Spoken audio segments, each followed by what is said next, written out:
Before I say anything, I want you to think about something.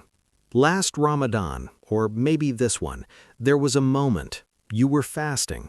It was around 3 in the afternoon, and you were sitting somewhere, at your desk, in a classroom, on a bus. Your head felt heavy. Your eyes did not want to stay open. Your patience was completely gone. You were not just hungry. You were exhausted. You were irritable. You felt like your body had simply switched off. And you thought, why is this so hard? I did everything right. I made suhoor, I drank water, I even went to sleep early. So why do I feel like this? Why does fasting feel like such a punishment when it is supposed to be a blessing? Now here's the question I want you to sit with.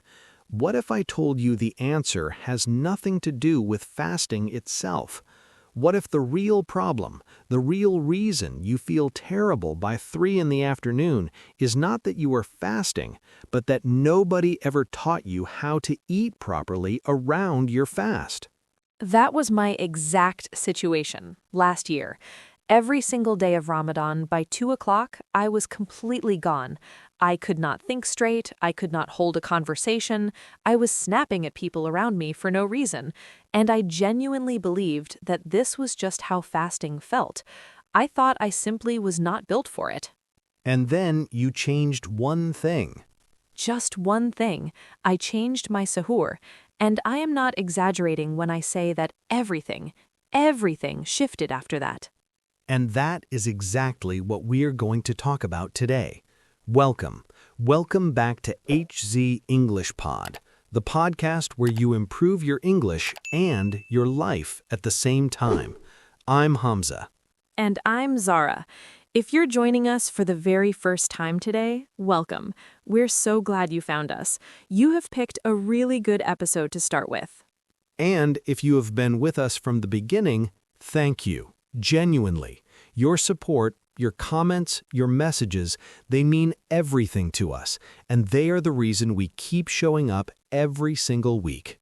Now, this is part 2 of our Ramadan Healthy Routine series, and before we go any further, if you have not listened to part 1 yet, we really do recommend you go back and listen to that first.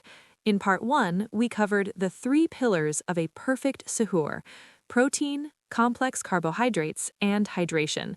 We talked about the 4 biggest suhoor mistakes, and we introduced the 3-stage iftar method. Today, we go deeper, much deeper. We are going into territory that most Ramadan nutrition content never touches. We are talking about what happens inside your gut during Ramadan. We are talking about your brain and why it produces fog during fasting hours. We are talking about the psychology behind why even the most disciplined people overeat at iftar. And we're going to give you real practical tools to fix all of it. Plus, our signature vocabulary boxes, a listener challenge, 5 English idioms you can use immediately, and a complete 7-day Ramadan meal map, all in one episode. So, get comfortable, pour yourself some water, and let us begin. Zara, I want to start with something that I think is at the root of all of this. Can I ask you a question? Of course. When most people begin Ramadan, the very first food conversation they have, what is it about? Oh, that is so easy. It is about iftar, 100%. It is always about iftar, what is going to be on the table, what their mother or grandmother is cooking, which friends they are going to break fast with, which restaurant they have a reservation at, the desserts, which kunafa, which katayef. It is all about the iftar table. And honestly, that is completely understandable. Iftar is a celebration. It is a moment of genuine joy and gratitude. The adhan calls and you feel something that is almost impossible to describe. Relief, happiness, connectedness, gratitude all at once. The iftar table is beautiful. There is nothing wrong with loving it. But here's the thing, and this is what I think we have quietly missed as a culture. We have turned Ramadan food into a performance. We have made it into a competition almost. Who has the most dishes? Who made the most elaborate spread? And somewhere in the middle of all that performance, we forgot something very important. What did we forget? We forgot that fasting is not just a spiritual act, it is also a physical one. And the physical side of fasting, done properly, is one of the most powerful things you can do for your body. This is not just spiritual wisdom anymore. Science is now confirming what our faith has taught for over 1,400 years. Talk to us about that. What does science say about fasting? When you fast, really fast, properly, with the right food choices around it, your body enters a state called cellular repair. It starts cleaning house, it removes damaged and old cells, it resets your metabolism, and it reduces something called chronic inflammation, which is linked to dozens of serious diseases. Your body essentially uses the fasting hours to do maintenance work that it simply cannot do when you're eating all day. That's extraordinary when you think about it. Your body is healing itself during those fasting hours. Healing itself, but, and this is the critical part, only if you support it with the right food when you do eat. If you fast all day and then break your fast with deep-fried food, excessive sugar, processed drinks, and oversized portions, you essentially cancel out every single benefit the fast created. You spent 14 hours giving your body a gift, and then you took it back. So the eating is not separate from the fasting. The eating is part of it. The eating is part of it. Fasting all day means nothing if you break it with food that punishes your body. That's the line I want everyone to remember from this section. Fasting all day means nothing if you break it with food that punishes your body. Let us stop here for our first vocabulary box. These are words you just heard in that section. We're going to go through them slowly. Listen to the word, listen to the definition, and then listen to the example sentence. Try to repeat after us. Word 1. Cellular repair. This is a noun phrase. Cellular repair is the process where your body identifies and removes damaged or old cells and replaces them with healthy ones. It's like a deep cleaning that happens inside your body. Example sentence. Scientists have found that fasting significantly accelerates cellular repair in the body. Word 2. Metabolism. This is a noun. Your metabolism is the complete set of chemical processes your body uses to convert food and drink into energy. When someone says they have a fast or slow metabolism, they're talking about how quickly or slowly their body does this. Example sentence. Eating protein at suhoor helps keep your metabolism active and stable throughout the fasting day. Word 3. Chronic inflammation. This is a noun phrase. Inflammation on its own means swelling or irritation inside the body. It's actually a normal healing response. But chronic inflammation means long-term, ongoing inflammation that does not go away. And it's linked to heart disease, diabetes, and many other serious conditions. Example sentence. Diets high in sugar and processed food can lead to chronic inflammation over time. Word 4. Reclaim. This is a verb. To reclaim something means to take back something that was lost, taken away, or forgotten. Example sentence. This Ramadan, we have a real opportunity to reclaim the true physical and spiritual purpose of fasting. Word 5. Sacred. This is an adjective. When something is sacred, it is deeply important, meaningful, and worthy of great respect, often in a religious or spiritual sense. Example sentence. In Islam, the act of breaking the fast is a sacred moment of gratitude between a person and their creator. Okay, I want to move into something now that I think is genuinely going to surprise some of our listeners. Because when we talk about Ramadan nutrition, about what to eat, what to avoid, the conversation almost always stays at the surface level. Protein, carbs, water. which is all important, but there is an entire system inside your body that almost nobody mentions, and it plays a massive role in how you feel during Ramadan. Are you talking about the gut? I'm talking about the gut, and specifically something called the gut microbiome. Okay, for our listeners who are hearing that term for the first time, what is the gut microbiome? So inside your digestive system, your stomach, your intestines, your entire digestive tract, there are trillions of tiny living organisms. We are talking about bacteria mostly. And when I say trillions, I mean more microorganisms living in your gut right now than there are stars in the Milky Way galaxy. That is not an exaggeration. That is genuinely hard to imagine. It is, and here's what makes it even more fascinating. These bacteria are not just sitting there doing nothing. They are actively working. They help digest your food, they produce certain vitamins that your body needs, they communicate directly with your brain through something called the gut-brain axis. They regulate your immune system. They even influence your mood and your mental health. So when people say they have a gut feeling about something, there's actually science behind that. There is actually science behind that. The gut is sometimes called the second brain for this reason. And here's the Ramadan connection. When you fast properly, your gut microbiome benefits enormously. The fasting hours give your gut bacteria a chance to rest, rebalance, and grow stronger. Research has shown that Ramadan-style fasting can positively change the composition of your microbiome in ways that improve your long-term health. But then iftar comes. And if iftar is full of fried food, excessive refined sugar, carbonated drinks, and massive portions eaten very fast, all of that essentially attacks the same bacteria you spent 14 hours nurturing.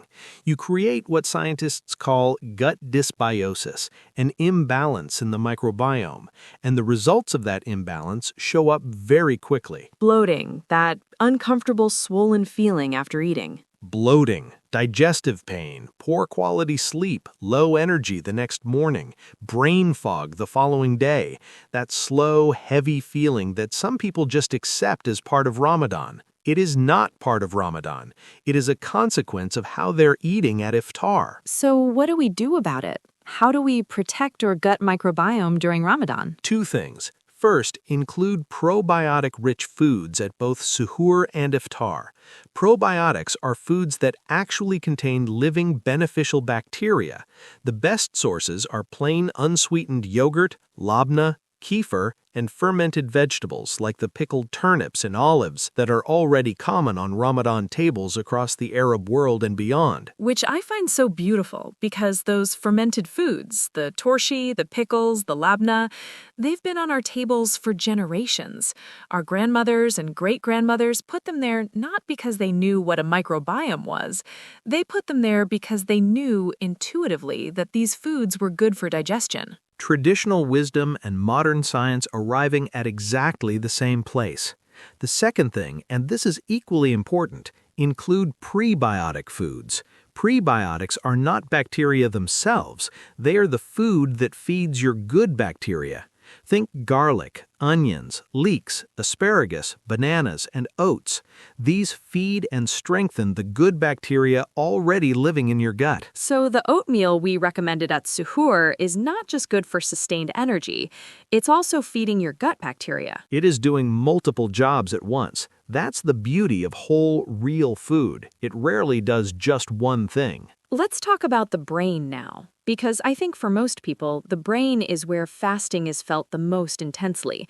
More than the hunger in the stomach, it's the fog in the mind. The fog is real, and it's one of the universal experiences of fasting. Almost everyone who fasts regularly has felt it. That period, usually somewhere between late morning and mid-afternoon, where thinking feels like wading through thick mud, where you read the same sentence 3 times, where someone asks you a simple question and you need a moment to find the answer. So what's actually happening inside the brain during those hours? Your brain has a preferred fuel, and that preferred fuel is glucose, a type of sugar that it normally gets from the carbohydrates you eat. Under normal, non-fasting conditions, your brain is receiving a steady, continuous supply of glucose from your meals and snacks throughout the day. It's like a car with a constantly refilling fuel tank. But when you're fasting, that supply stops. The supply stops, and for the first several hours, your brain is running on whatever glucose remains from your suhoor meal. If your suhoor had good, complex carbohydrates, oatmeal, whole wheat bread, sweet potato, that supply lasts a good while, but eventually it starts to run low, and that's when the fog arrives. So the fog is literally your brain running low on fuel. Exactly. But here's where it gets genuinely fascinating. Your body is not helpless in this situation. After around 10 to 12 hours of fasting, your liver begins producing alternative fuel molecules called ketones, and ketones are actually a very efficient fuel for the brain, in some ways more efficient than glucose. So the brain switches fuels. It makes a transition, and that transition is uncomfortable. That's the fog. That's the difficult period. But once the transition is complete, many people who fast regularly report something surprising. They say that the second half of their fasting day, after the fog passes, actually feels clearer, more focused, more calm, as if their mind has been cleaned and reset. I've experienced that, genuinely. Around 3 or 4 in the afternoon, once the worst of the fog passes, there's sometimes this feeling of mental clarity that I don't get on normal non-fasting days. And science supports that experience. Ketones are not just a backup fuel, they also reduce inflammation in the brain and may even stimulate the growth of new brain cells. Fasting, in other words, is good for your mind, but only if you support it at suhoor. So what should we be eating at suhoor specifically for brain health? 3 foods I want everyone to know about. Food number 1, eggs. Eggs are one of the richest dietary sources of a nutrient called choline. Choline is the direct building block of acetylcholine, which is the brain chemical most responsible for memory, focus, and learning. 2 eggs at suhoor is one of the single most effective things you can do for your mental performance during fasting hours. They're also protein, so they help with satiety and blood sugar stability. Eggs are genuinely doing 3 jobs at suhoor. Food number 2, walnuts. Now, I know that walnuts at 3 or 4 in the morning sounds like an unusual suggestion, but hear us out. Walnuts are among the richest plant sources of omega-3 fatty acids, specifically a type called ALA. Omega-3 fatty acids are essential for brain health. They reduce neurological inflammation, they support the communication between brain cells, and they're associated with better mood and lower rates of depression. A small handful, 10 to 15 walnuts, added to your oatmeal or just eaten alongside your suhoor meal, is a simple and powerful choice. Food number 3, dark berries. Blueberries, blackberries, raspberries, mulberries. These small fruits are extraordinarily rich in compounds called flavonoids and antioxidants. And unlike many nutrients, these specific compounds from dark berries are able to cross what scientists call the blood-brain barrier, meaning they go directly into brain tissue and protect it from the oxidative stress that fasting creates. Multiple studies have shown that regular consumption of dark berries is associated with better memory, faster thinking, and reduced brain fog. And if fresh dark berries are not available or affordable, frozen berries work equally well. The freezing process preserves most of their nutritional value. So the brain suhoor looks like this: 2 eggs, a small handful of walnuts mixed into your oatmeal, and some dark berries, either in the oatmeal or on the side. That is the brain suhoor. And with that combination, you are giving your mind every possible advantage for the hours ahead. Vocabulary Box 2. Science terms from this section. Listen, repeat, remember. Word 1. Microbiome. Noun. The community of microorganisms living inside your digestive system. Example, a diverse and balanced microbiome is essential for both physical and mental health. Word 2. Gut dysbiosis. Noun phrase. An imbalance in the microbiome where harmful bacteria overpower the beneficial ones. Example, Excessive sugar and fried food during Ramadan can lead to gut dysbiosis. Word 3. Ketones. Noun. Molecules produced by the liver when the body runs low on glucose, an alternative fuel for the brain during fasting. Example: after 12 hours of fasting, the body increasingly relies on ketones for energy. Word 4. Cognitive function. Noun phrase. The brain's ability to think, remember, and focus. Example: good suhoor choices help maintain cognitive function throughout the fasting day. Word 5. Antioxidants. Noun. Molecules that protect cells from damage. Example: dark berries are exceptionally rich in antioxidants that protect the brain during fasting. Word 6. Choline. Noun. A nutrient found in eggs that is the building block of the brain chemical responsible for memory and concentration. Example: most people do not consume enough choline, making eggs at suhoor particularly valuable. I want to have a very honest conversation now. Managing the iftar table is not a nutrition problem. It is a psychology problem. Sing more about that. Last Ramadan, I knew everything. The 3-stage method, portion control, eating slowly, and then the adhan rang, the food was on the table, and I forgot every single thing. 2 full plates, 3 bowls of soup, a large dessert. I ate so fast I barely tasted anything. 20 minutes later, I could not move. I missed Taraweeh, and the next morning I still felt the heaviness of the night before.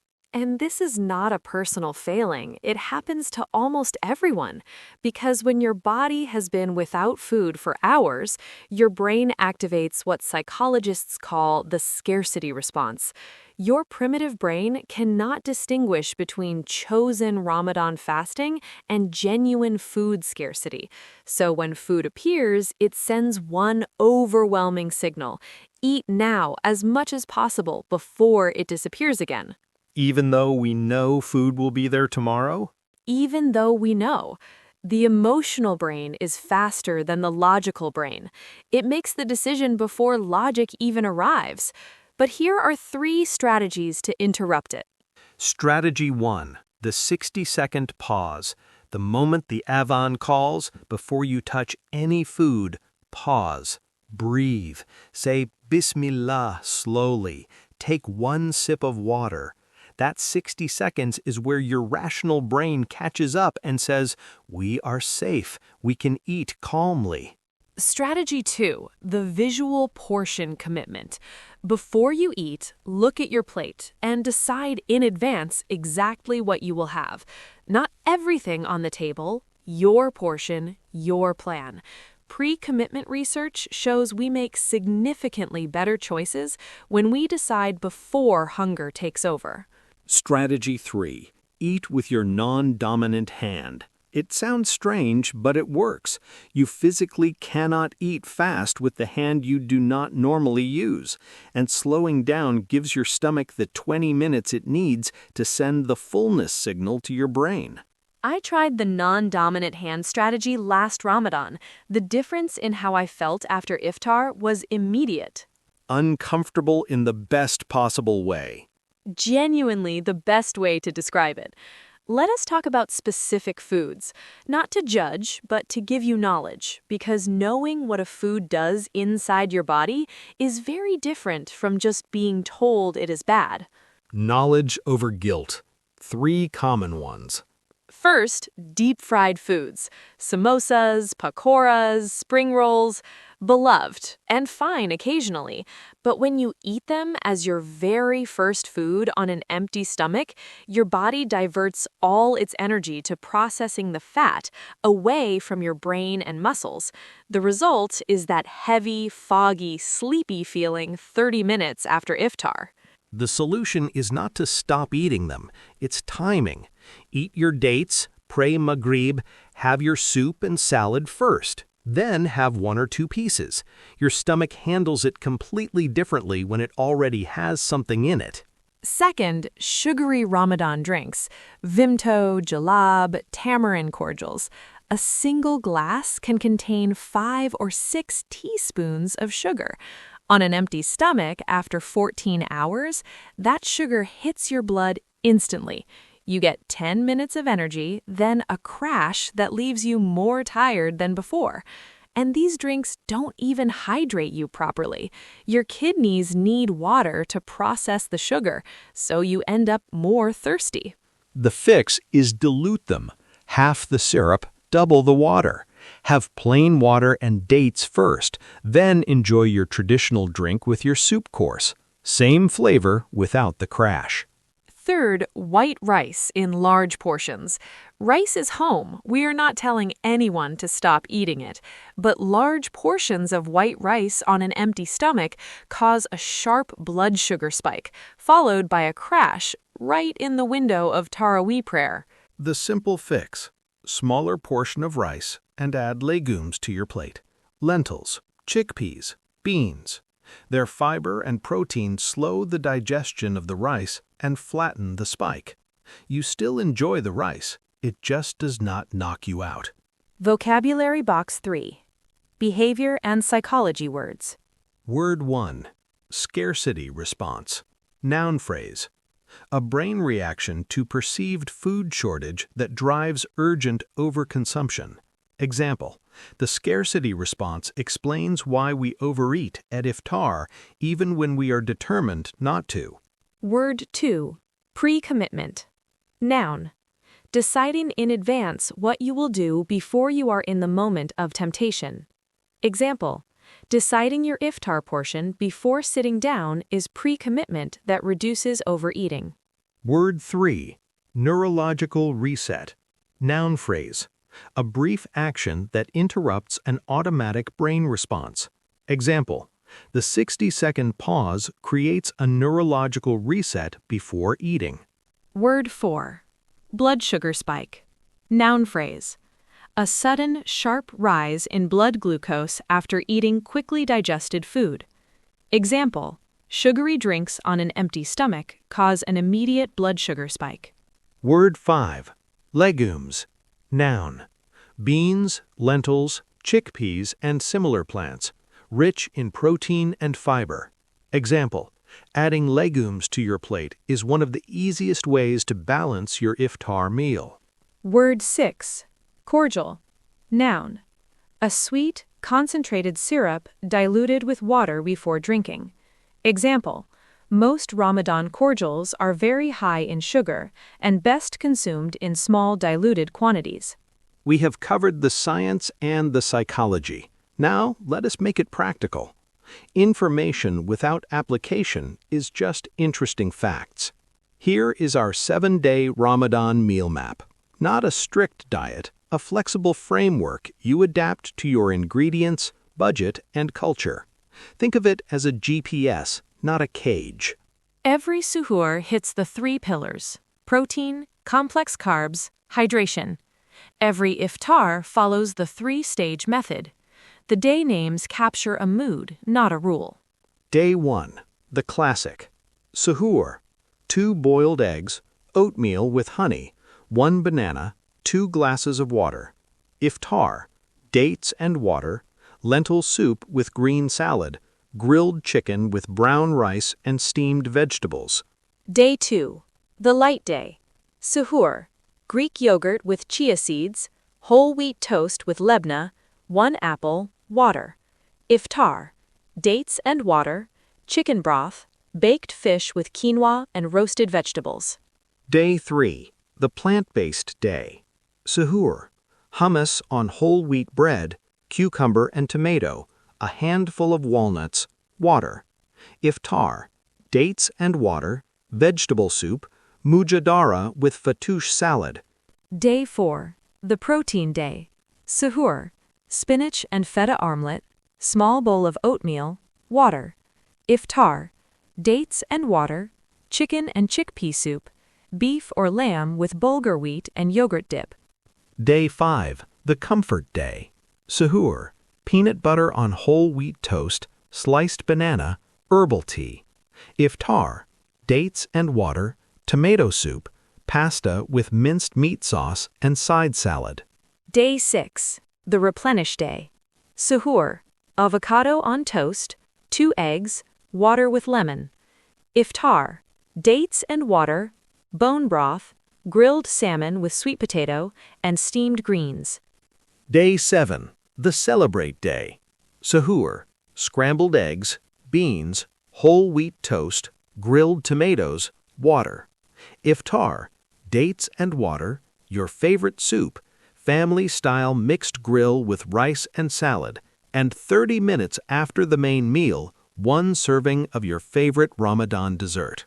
That dessert on day 7 is not a cheat. It is an intentional celebration. Eaten slowly, enjoyed fully, with 0 guilt.